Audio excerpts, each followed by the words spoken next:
శ్రీ సచ్చిదానంద సమర్థ సద్గురు సాయి మహారాజ్ కీ జై. సాయి బిడ్డలందరికీ కూడా సాయినాథుని ఆశీర్వాదాలతో మనము 31వ అధ్యాయంలో ఉన్నామండి. 31వ అధ్యాయంలో ఈవేళ నిన్న బలరాం మాన్కర్ గారి గురించి చెప్పుకున్నాము. ఆయన చూడండి, బాంద్రాకు పయనమయ్యాను. పూనా నుండి దాదాగర్కు రైల్లో పోవాలనుకున్నాను. టికెట్ కొరకు బుకింగ్ కోసం వెళ్తాడండి. వెళ్ళిన తర్వాత ఆఫీసుకు పోగా నది కిక్కిరిసి ఉండెను. అది చాలా ట్రైను టికెట్ కోసం వెళ్తాడంటే అది చాలా కిక్కిరిసి ఉందంట. అతనికి టికెట్ దొరకలేదు. లంగోటి కట్టుకొని కంబడి కప్పుకున్న ఒక పల్లెటూరి వాడు వచ్చి, చూడండి, మీరు ఎక్కడికి పోవచ్చున్నారని అడిగాను. దాదారు కని మాన్కర్ బదులు చెప్పాను. నేను దాదార్కి వెళ్ళాలనుకుంటున్నాను అని ఆయన బదులు చెప్పడం జరిగిందండి. అయితే అతడు ఇట్లా, నేను దయచేసి నా దాదారు టిక్కెట్ తీసుకొనుము, నాకు అవసరమైన పని ఉంటుటచే దాదారుకు వెళ్ళుటకు మానుకుంటుని. సరే, అయితే నేను దాదారు వెళ్ళాలనుకున్నాను. ఒక ముసలాయన కంబలి కప్పుకుని అక్కడ నిలబడ్డాడంటండి. ఈయనకి టిక్కెట్ ఇచ్చి, నేను వెళ్ళాలనుకోవట్లేదు, నువ్వు వెళ్ళు ఈ టిక్కెట్ మీద అని చెప్పి ఆ టిక్కెట్ ఆయనకి ఇస్తారండి. దయచేసి నా దాదార్ టిక్కెట్ తీసుకున్నాము, నాకు అవసరమైన పని ఉండటచ్చే దాదారుకు వెళ్ళడం మానుకుండని. టిక్కెట్టు లభించినందున మాన్కర్ ఎంతో సంతోషించాను. ఆ మాన్కర్ గారు ఆ టిక్కెట్ దొరికినందుకు గాను చాలా సంతోషించి జేబులో నుంచి పైకము తీయనంతలో నా జానపదుడు అంతర్ధానమయ్యాను. ఎవరండి? బాబాగారే. ఆయనకి అతను వెంటనే అంతర్ధానం అయిపోయాడు. ఆయనకి కనిపించలేదు. డబ్బులు ఇద్దామనుకున్న టిక్కెట్ కోసము ఆయన వెంటనే మాయమైపోయారండి. మాన్కర్ ఆ గుంపులో అతనికై వెతికాను, కానీ లాభం లేకపోయాను. అతని కొరకు బండి కదలనంత వరకు ఆగాను. బండి కదిలేంతవరకు కూడా వెయిట్ చేసి చూశారండి. ఆయన ఎవరో కనిపించలేదు, కానీ లాభం లేకపోయాను. అతని కొరకు బండి కదులుతుండే వరకు ఆగాను, కానీ వాని జాడయ్యే కానరాకుండాను. మాన్కర్కు కలిగిన వింత అనుభవములందు ఇది రెండవది. చూడండి, ఆయన అనుభవాల్లో ఇది రెండవది. బాబాగారు చర్యలు అద్భుతంగా ఉంటాయండి. ఇంటికి పోయి వచ్చి తిరిగి మాన్కర్ షిరిడి చేరాను. ఇంటికి పోయి వచ్చి తిరిగి మాన్కర్ మళ్ళీ షిరిడి చేరారు. అతని కొరకు బండి కదిలిపోయింది, వాని జాడయ్యే కాని రాకుండాను. మాన్కర్ గారు కలిగిన వింత అనుభవంలో ఇది రెండోది. ఇంటికి పోయి వచ్చి మళ్ళీ షిరిడీకి వచ్చారండి మాన్కర్ గారు. అప్పటి నుంచి షిరిడీలోనే బాబా పాదములను ఆశ్రయించి ఉండేది. మళ్ళీ చూడండి, ఇంటికి పోయారు, ఇంటికాడ చూసుకుని మళ్ళీ షిరిడీ ప్రయాణం అయ్యి షిరిడీకి వచ్చేసారండి. వచ్చేసి ఇంక అప్పటి నుంచి ఇప్పటి వరకు కూడా చాలా కాలము బాబా దగ్గరే ఉండిపోయారండి. వారి సలహాను అనుసరించి నడుచుకొనుచుండెను. తుదకు బాబా సముఖమున వారి ఆశీర్వాదములతో ఈ ప్రపంచమును విడిచినందువలన అతడెంతో అదృష్టవంతుడని చెప్పవచ్చును. చూడండి, మాన్కర్ గారికి బాబా గారు ఎంత అద్భుత లీలు ఇచ్చారో. ఫస్ట్ షిరిడి వస్తాడు ఆయన.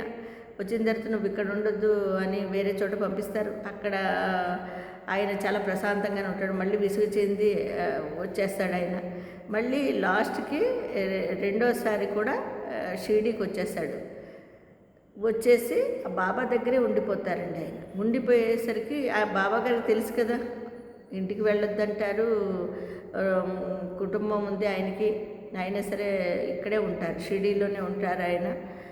చివరికి ఆయన బాబాగారు సముఖాన సద్గతి పొందుతారండి. అది బాబా యొక్క అది. అందులో ఆయన రెండో ఆయన అండి. అయితే తాత్యా సాహిబ్ నోల్కర్ గారు గురించి చెప్పుకుందాం. తాత్యా సాహిబ్ నోల్కర్ గురించి హేమంత్ పంత్ ఏం చెప్పి ఉండలేదు. వారు షిరిడీలో కాలము చేసినారని మాత్రమే చెప్పాను. సాయిలీలా పత్రిక నుండి ఈ వృత్తాంతమును గ్రహించితమే. 1909 సంవత్సరంలో తాత్యా సాహిబు పండరీపురంలో సబ్జడ్జిగా నుండెను. అతను నానాసాహిబ్ చందోర్కరు అచట మమల్తాతారుగా నుండెను. ఇద్దరు చాలాసార్లు కలుసుకుని మాట్లాడుచుండేది. తాత్యా సాహిబు యోగలయందు నమ్మకము లేకుండెను. నానాసాహెబ్కు వారి యందు మిగుల ప్రేమ. అనేక పర్యాయములు నానాసాహెబ్ నోల్కర్కు బాబా లీలలను చెప్పి షిరిడీకి పోయి వారి దర్శనం చేయమని బలవంతము పెట్టెను. తుదకు 2 షరతులపై నోల్కర్ ఒప్పుకొనెను. అందులో ఒకటి బ్రాహ్మణ వంటవాడు దొరకవలెను, రెండవది బహుకరించుటకు చక్కని నాగపూర్ కమలాఫలములు దొరకవలెను. భగవత్ కటాక్షముచే ఈ రెండునూ తటస్థించెను. ఒక బ్రాహ్మణుడు నానాసాహెబ్ వద్దకు రాగా అతడు వానిని తాత్యాసాహెబ్ నోల్కర్ వద్దకు పంపెను. ఎవరో కానీ 100 కమలాఫలములు నోల్కర్కు పంపిరి. 2 షరతులు నెరవేరుటచే తాత్యాసాహెబు షిరిడీకి తప్పక పోవలసి వచ్చెను. మొట్టమొదట బాబా అతనిపై కోపగించెను. క్రమముగా బాబా అవతార పురుషుడని తగిన నిదర్శనములు తాత్యాసాహెబ్ నోల్కర్కు లభించెను. కనుక అతడు బాబాయడ మక్కువపడెను. తన అంత్యదశ వరకు షిరిడీలోనే ఉండెను. తన అంత్యదశలో మత గ్రంథములు పారాయణమును వినెను. చివరి సమయములో బాబా పాదతీర్థము అతనికి ఇచ్చిరి. అతని మరణ వార్త విని బాబా ఇట్లనెను, అయ్యో తాత్యా మనకంటే ముందే వెళ్ళిపోయినే, అతనికి పునర్జన్మ లేదు. చూసారా ఎంత గొప్ప అద్భుతమైన లేలోనండి. ఇందులో తాత్యాసాహెబ్ నోల్కర్ గారికి బాబా గారు ఇచ్చిన ఆశీర్వాదం చూశారు కదా. తాత్యాసాహెబ్ నోల్కర్ గారు వచ్చి హేమండ్ పంత్ గారు చెప్పారండి, షిరిడీలో ఉన్నంతకాలము ఆయన సాయిలీలా పత్రిక నుండి ఈ వృత్తాంతాన్ని గ్రహించారంటండి, తీసుకుని రాశారు. 1909 సంవత్సరంలోనే తాత్యాసాహెబ్ పండరీపురంలో సబ్జడ్జిగా పనిచేశారంటండి ఆయన. అప్పుడు నానాసాహెబ్ చందోర్కర్ గారు కూడా అక్కడ మమతాదారుగా ఉన్నారు. చందోర్కర్ గారు కూడా ఇద్దరు చాలాసార్లు కలుసుకొని మాట్లాడవచ్చుండేది. తాత్యాసాహెబ్ యోగులయందు నమ్మకము లేకుండెను తాత్యాసాహెబ్ గారికి. కానీ ఈయన చూడండి, నానాసాహెబ్ వారి యందు యోగులందు చాలా ప్రేమ నానాసాహెబ్ గారికి. నానాసాహెబ్ నోల్కర్కు బాబా లీలను చెప్పి షిరిడీకి పోయి వారి దర్శనం చేయమని నానాసాహెబ్ గారు తాత్యాసాహెబ్కి చెప్పి బాబాగారి యొక్క లీలలు ఆయన దగ్గరికి వెళ్ళాలి, మీరు వెళ్ళండి అని చెప్పి చెప్తారండి బలవంతంగా. ఆ 2 షరతులు ఆయన ఒక 2 షరతులు పెడతారండి. ఆ 2 షరతులు చూడండి ఎలా ఉంటాయో. ఏంటంటే నోల్కర్కు బాబా లీలను చెప్పి షిరిడీకి పోయి వారి దర్శనం చేయమని బలవంతం పెట్టాను. తుదకు 2 షరతులపై నోల్కర్ ఒప్పుకునేను. అందులో ఒకటి బ్రాహ్మణ వంటవాడు దొరకాలి, రెండవది ఆయనకి బహుకరించడానికి చక్కటి నాగపూర్ కమలాలు దొరకాలి. ఆయన భగవత్కటాక్షం వచ్చి ఈ 2 దొరుకుతాయండి.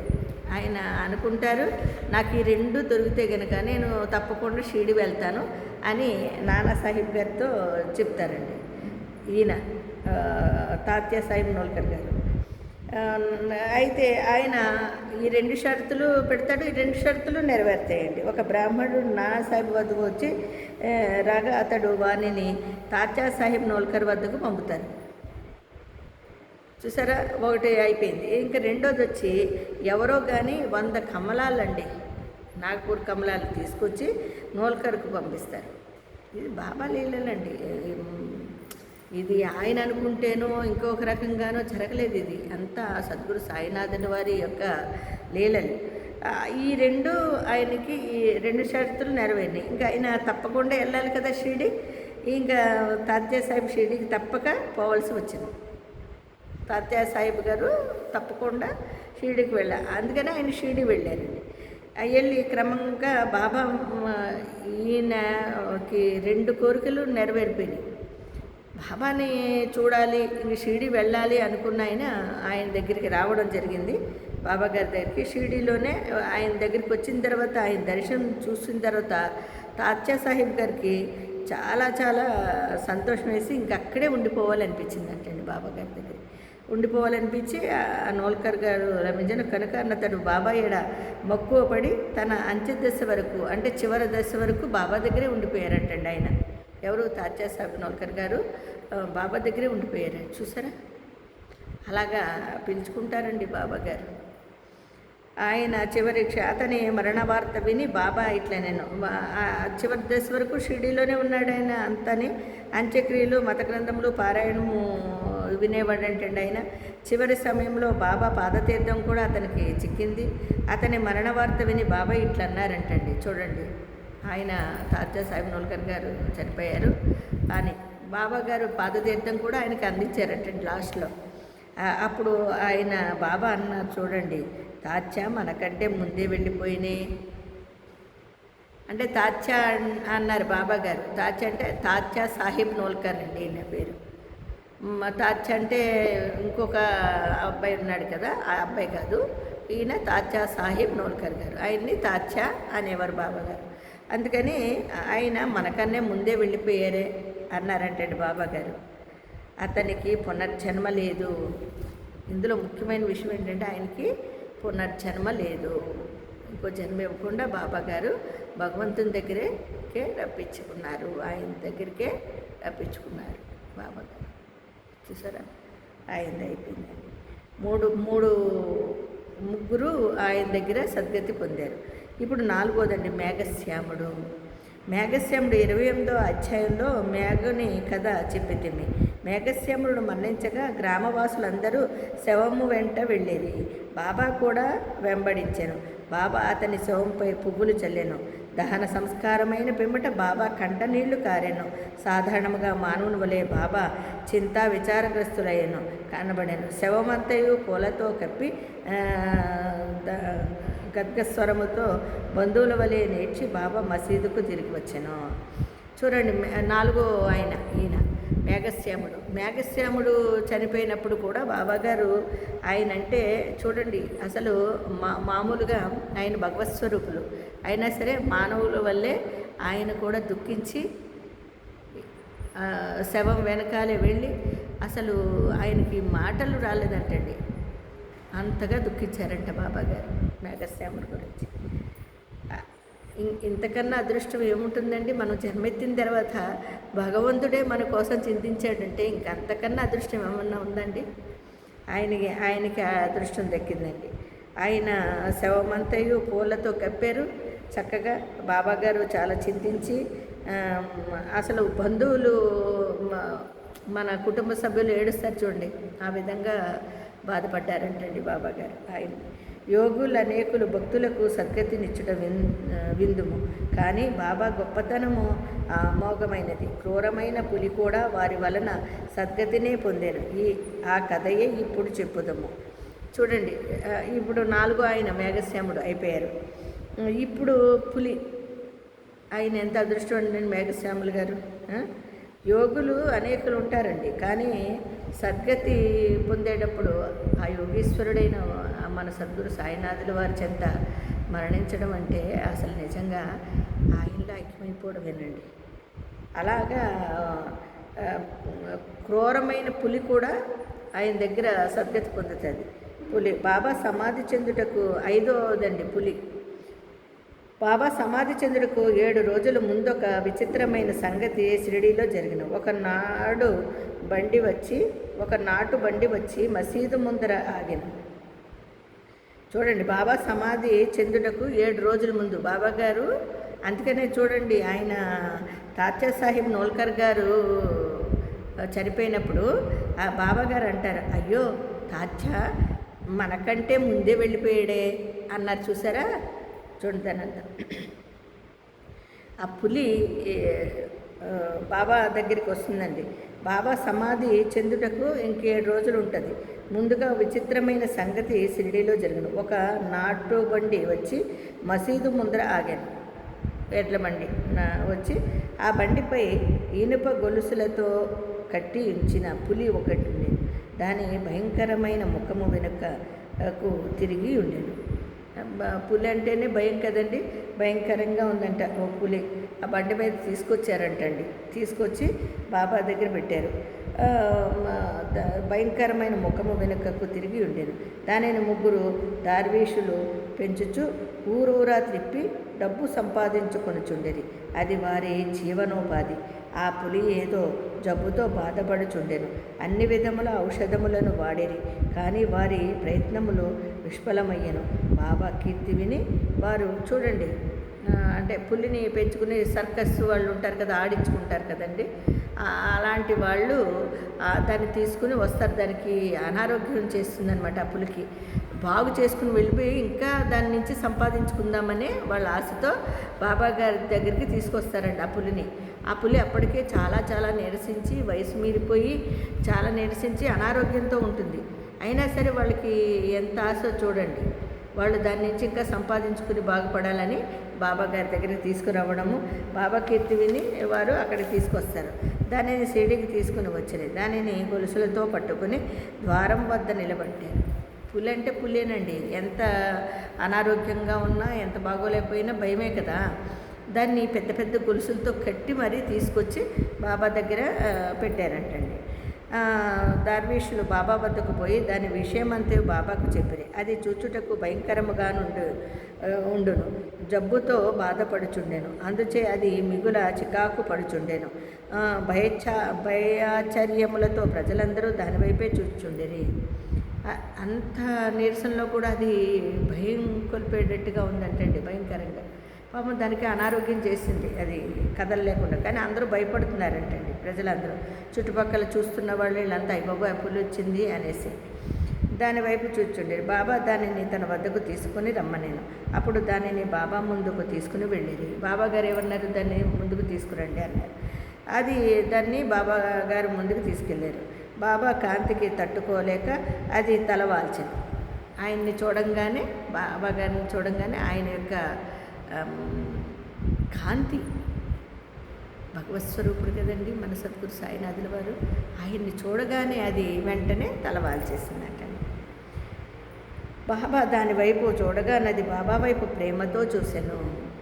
ఇలా ప్రేమతో చూసింది, ఆయన కాంతిని చూసింది, ఆయనే భగవత్ స్వరూపాన్ని చూసిందండి ఆయనలోని.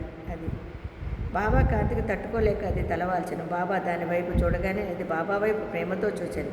వెంటనే తన తోకను నేలపై 3 సార్లు కొట్టి తెలివి తప్పి క్రింద పడి చచ్చింది. చూడండి, బాబా వంక తదేకంగా చూసిందంట. ఆయన కాంతి చూసింది. చూసిన తర్వాత ఆవిడ తోకని 3 సార్లు నేల మీద కొట్టిందంటండి, తోకని. ఆ తర్వాత ఆమె కింద పడిపోయి చచ్చిపోయిందంట. అది చచ్చుటకు చూచి దార్విషులు విరక్తి చెంది విచారంతో మునిగిరి. కొంతసేపటికి వారికి తెలివి కలిగిన ఆ జంతువు రోగముతో బాధపడుచు చచ్చుటకు సిద్ధముగానుంటే చేనది బాబా సమకోన వారి పాదముల వద్ద ప్రాణములు విడిచెను. దాని పూర్వజన్మ పుణ్యమే అని భావించేది. అది వారికి బాకీ పడి ఉండెను. దాని బాకీ తీరిన వెంటనే అది విమోచనము పొంది బాబా పాదముల చెంత ప్రాణములు విడిచినది. యోగులకు పాదముల కాడ వినమ్రులై ప్రాణములు విడుచువారు రక్షింపబడుతురు. వారెంత పుణ్యము చేయనిదే వారి కట్టి సద్గతి ఎట్లు కలుగును? అంతే కదండి. మరి వాళ్ళు ఇంతకాలం ఆడించుకున్నారు, చేశారు, ఇంకా ఏదో ఆశపడి దాన్ని బాబా దగ్గర తీసుకొచ్చారు. అప్పుడు బాబా సముఖాన్ని అది సద్గతి పొందడము, బాబా ఆశీర్వాదాలు లభించినాయి దానికి. పులి అయితేనేమండి, ఒక జీవి కూడా భగవంతుడి యొక్క ఆశీర్వాదాలు పొంది ఆయన పాదాల దగ్గర ప్రాణాలు విడవడం అంటే మాటలా అండి? కాదు కదా. వారెంత పుణ్యం చేయనిదే వారి కట్టి సద్గతి లభిస్తుంది. వీరందరూ కూడా అటువంటి వారేనండి. ఎంత పుణ్యాత్ములో, ఎంత అదృష్టవంతులు. ఒకరికైతే పునర్జన్మ లేదన్నారండి బాబా గారు, మేఘశ్యాముడికి. ఆయనకి జన్మ లేదన్నారు. అలాగే ఈయనకి కూడా అంతే. ఈ పులి చూడండి, పులి కూడా సద్గతి పొందింది. ఎవరికి? తాత్యా సాహిబ్ నోల్కర్ గారికి పునర్జన్మ లేదన్నాడు, మేఘుడికి కాదు. అలాగా మేఘశ్యాముడి కోసము బాబా తల్లడిల్లిపోయాడండి. మరి ఈ రకంగా పులి కూడా ఆయన సముఖాన సద్గతి పొందింది. ఇలా ప్రతి ఒక్క మానవ జన్మలో భగవంతుని యొక్క ఆశీర్వాదము మనకి చివరి క్షణం వరకు అందాలి అంటే మనము ఆ భగవంతుని నిరంతరము స్మరించుకుంటూ ఉంటే మనలో ఉండే పాపకర్మలన్నీ ప్రక్షాళన అయ్యి ఆయనకి దగ్గర అవుతామండి. ఆయనే మనల్ని ఆయనలో ఐక్యం చేసుకుంటారు. మరి ప్రతి ఒక్క సాయి బిడ్డ ఇందులో గ్రహించవలసింది ఏంటంటే, సద్గతి భగవంతుడి దగ్గర పొందడం అనేది మామూలు విషయం కాదండి. అలాగే ప్రతి జీవిలోని భగవంతుడే ఉన్నాడు కాబట్టి ఆయన చెప్పేది ఏంటంటే నిరంతర భగవన్నామస్మరణతో ఉండడం వల్ల చివరి శ్వాస వరకు ఆయన స్మరణతో ఉంటే గ్యారెంటీగా ఆయన దగ్గరికే చేరతామండి. అప్పుడు కదండి మానవ జన్మ కానీ ఇతరితర జన్మలు కానీ మనము సద్గతిని పొందామంటే దానికి ఒక ప్రాముఖ్యత ఎలా వస్తుందండి? భగవంతుడి దగ్గరికి వెళ్ళాలి. అది ప్రతి ఒక్కరూ తెలుసుకొని వీళ్ళలాగా నిరంతరము భగవన్నామస్మరణతో ఉండాలని కోరుకుంటూ మరి మనము రేపటి నుంచి 32వ అధ్యాయంలోకి వెళ్తున్నామండి. అంతవరకు సాయిరామండి.